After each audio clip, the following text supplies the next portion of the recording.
जय हिंद। हम लोग क्लास 10th एनसीईआरटी गणित पढ़ रहे हैं और यह वीडियो प्रश्नावली 4.4 से है जो कि द्विघात समीकरण के अंतर्गत आता है।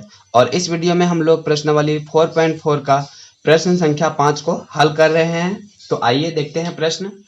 देखिए प्रश्न हमारे सामने है, क्या परिमाप 80 मीटर और क्षेत्रफल 400 मीटर स्क्वायर के एक पार्क को बनाना संभव है? यदि है तो उसकी लंबाई और चौड़ाई ज्ञात कीजिए। देखिए सबसे पहले हम लोग समझ लेते हैं, यहाँ पे हमारे पास क्या है, तो एक आयताकार पार्क है। ठीक है, एक आयताकार पार्क है और इस आयताकार पार्क का लंबाई है, ये देखिए ये हो गया लंबाई और ये हो गया हमारा, ये हो गया चौड़ाई।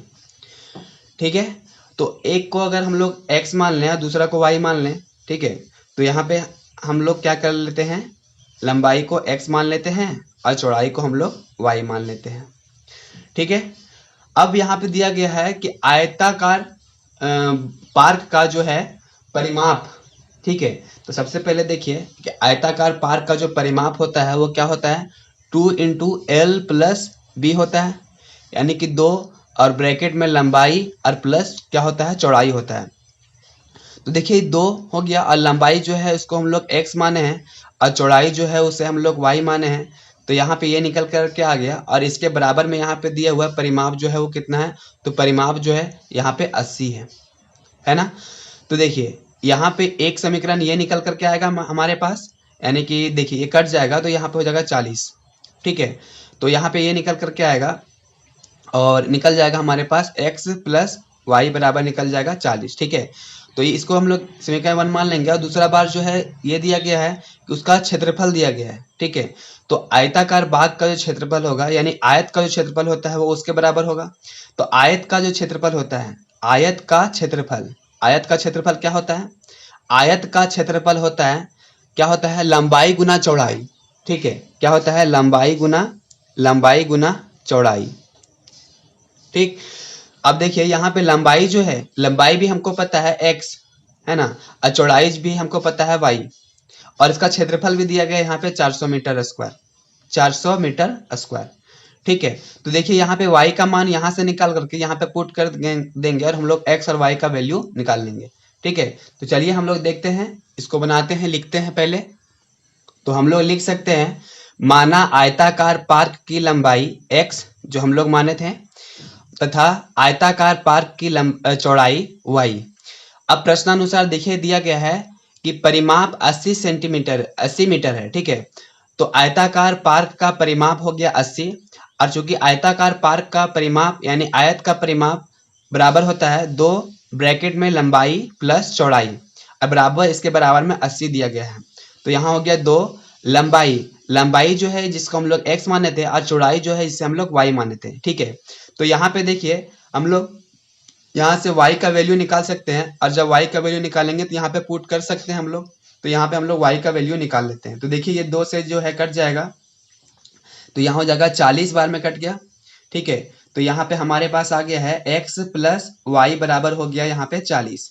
ठीक है, और जब हम लोग y का वैल्यू निकालेंगे तो 40 हो जाएगा और ये प्लस में इधर आके हो जाएगा माइनस में, और इसे हम लोग इक्वेशन 1 मान लेते हैं। ठीक है, उसके बाद हम लोग क्या लिखेंगे, हम लोग लिखेंगे उसके बाद दिया है क्षेत्रफल दिया है। ठीक है, तो यहाँ लिखेंगे आयताकार पार्क का क्षेत्रफल। ठीक है, आयताकार पार्क का क्षेत्रफल क्या दिया गया है यहाँ पे, 400 मीटर स्क्वायर। तो हम लोग लिखेंगे आयताकार पार्क का क्षेत्रफल 400 मीटर स्क्वायर है। ठीक है, तो लिख दिए आयताकार पार्क का क्षेत्रफल 400 मीटर स्क्वायर। ठीक है, अब देखिए आयताकार पार्क का क्षेत्रफल बराबर होता है लंबाई गुना चौड़ाई। ठीक है, लंबाई गुना चौड़ाई, लंबाई गुना चौड़ाई बराबर दिया गया है 400 दिया गया है। ठीक है, और लंबाई जो है, तो लंबाई हमारे पास जो है x है, तो यहाँ लिख दिए x, चौड़ाई जो है क्या है, y है, तो लिख दिए y बराबर हो गया यहाँ पे 400। अब यहाँ पे हम लोग y का वैल्यू रख सकते हैं समीकरण 1 से। समीकरण 1 में y का वैल्यू है 40 माइनस x है, तो यहाँ लिख देंगे हम लोग, लिख देंगे x × 40 माइनस x और क्यों लिखे हम लोग, तो यहाँ y का वैल्यू जो है 40 माइनस एक्स है, इसलिए यहाँ पे y के जगह पे 40 माइनस एक्स लिख दिए, बराबर हो गया यहाँ पे 400। और जब इसको मल्टीप्लाई करेंगे तो यहाँ हो जाएगा 40x, देखिए 40 गुना एक्स तो 40x प्लस माइनस माइनस और x गुना x तो हो जाएगा एक्स स्क्वायर। अब देखिए प्लस में इधर आके माइनस में हो जाएगा तो हो जाएगा यहाँ पे 400, ठीक है, बराबर हो गया यहाँ पे 0। हम लोग एक्स स्क्वायर जो है एक्स का घात हम लोग घटे क्रम में लिखते हैं तो हो जाएगा x square minus x square plus 40x और माइनस 400, 40x माइनस 400, ठीक है। तो यहाँ पे x को अगर हम लोग कॉमन ले लेते हैं तो क्या हो जाएगा, x माइनस वन को कॉमन ले लेते हैं तो हो जाएगा यहाँ पे एक्स स्क्वायर, और यहाँ पे प्लस है तो इधर माइनस कॉमन हो गया तो यहाँ पे हो जाएगा माइनस 40x, और जो माइनस में था वो प्लस में हो जाएगा यानी हो जाएगा 400, बराबर हो गया 0। अब देखिए ये -1 जो है कॉमन आया है, उसको हम लोग इस साइड भेज देंगे तो 0/-1 होगा, यानी कि ये खत्म हो गया। तो सिर्फ यहाँ पे बचा है मेरा पास एक्स स्क्वायर माइनस 40x और प्लस 400, ठीक है, बराबर 0। अब देखिए हमारे पास यहाँ पे द्विघात समीकरण आ गया है, और यहाँ पे हम लोग जब हम लोग x का और y का वैल्यू हम लोग जो है निकाल सकते हैं, ठीक है। जब हम लोग x का वैल्यू देखिए यहाँ पे x में आया है तो हमारे पास x का मान आएगा, और जब x का मान आएगा तो यहाँ पे हम लोग x का मान बैठा देंगे तो y का मान भी हमारे पास निकल जाएगा। तो सबसे पहले हम लोग x का मान निकालते हैं, और इसके लिए हमको d निकालना पड़ेगा, अर्थात दुष्कृणांक निकालना पड़ेगा, विविधकरण निकालना पड़ेगा, क्योंकि द्विघात समीकरण द्विघात सूत्र से हम लोग बनाएंगे तो -b प्लस माइनस √d/2a ये फार्मूला होता है, तो हम लोग को सबसे पहले d निकालना पड़ेगा। तो देखिए d निकालने के लिए सबसे पहले a बराबर कितना वैल्यू है, यहाँ पे 1 है, b बराबर कितना वैल्यू है तो b बराबर -40 है, और c बराबर कितना दिया गया है तो c का वैल्यू जो है वो कितना है तो 400 है, ठीक है। तो ये 400 हो गया। अब हम लोग यहाँ पे d बराबर यहाँ पे रखेंगे और कूट करके बनाएंगे। तो सबसे पहले इसको मिटा लेते हैं इधर, उसके बाद हम लोग आगे बनाते हैं।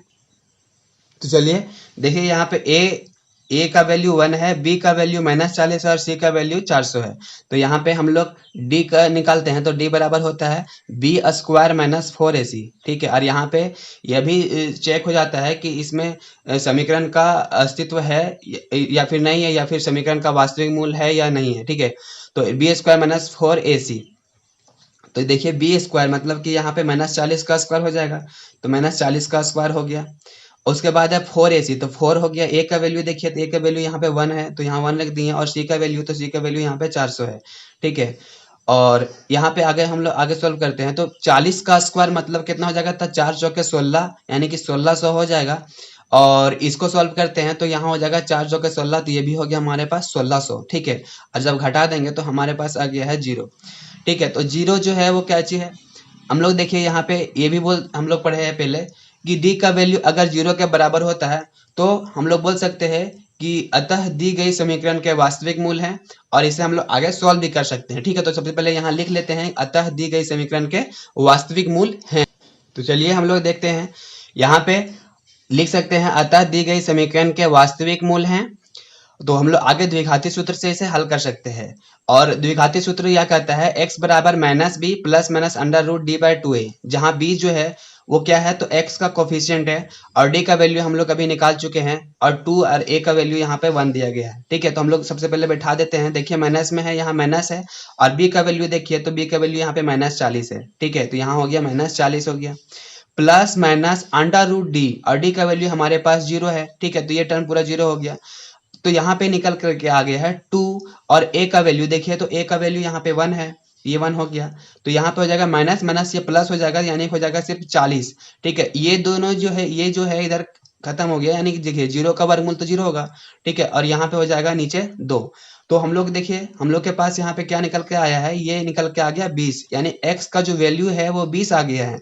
और x किसे माने थे, तो x हम लोग माने थे लंबाई, तो हम लोग बोल सकते हैं अतः लंबाई बराबर, अतः आयताकार पार्क की लंबाई, अतः आयताकार पार्क की लंबाई, पार्क की लंबाई, ठीक है, लंबाई। तो लंबाई कितना हो जाएगा, तो 20 हो जाएगा।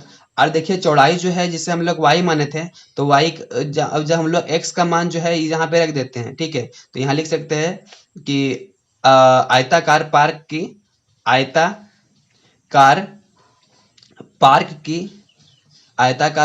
की चौड़ाई, ठीक है, चौड़ाई, और जिसे हम लोग क्या माने थे, y माने थे। ठीक है, तो y देखिए, y का वैल्यू यहाँ पे कितना है समीकरण 1 से, 40 माइनस x है।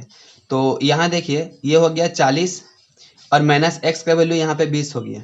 ठीक है, तो यहाँ पे y का वैल्यू जो है वो कितना आ गया, 20 आ गया, यानी चौड़ाई का वैल्यू भी 20 आ गया। तो हम लोग बोल सकते हैं, यहाँ क्वेश्चन में बोला था उसकी लंबाई चौड़ाई ज्ञात करिए, तो यानी कि यहाँ पे जो है लंबाई जो है वो भी कितना निकल के आ गया है, 20, और चौड़ाई भी है वो भी कितना निकल के आ गया है, 20। ठीक है, तो इस तरह जो है हम लोग द्विघात समीकरण जो है, ये जो पूरा चैप्टर है उसको हम लोगों ने खत्म कर दिया है। अगर आपने पहले का वीडियो अगर नहीं देखा है तो आप मेरे चैनल आरके स्टडी प्लेनेट के प्लेलिस्ट पर जाकर सारे वीडियो को वॉच कर सकते हैं, देख सकते हैं। और कोई भी टॉपिक में अगर दिक्कत हो तो आप कमेंट में भी कर सकते हैं, कमेंट में बता सकते हैं कि हाँ यहाँ पे है। आप अगर बोलिएगा तो उदाहरण का सारा प्रश्न भी हम सॉल्व कर देंगे। ठीक है, तो आप कमेंट में बताइए। और अगर ये वीडियो आपको जरा सा भी अच्छा लगा है तो मेरे चैनल आरके स्टडी प्लेनेट को जरूर सब्सक्राइब करें अगर आप नए हैं तो।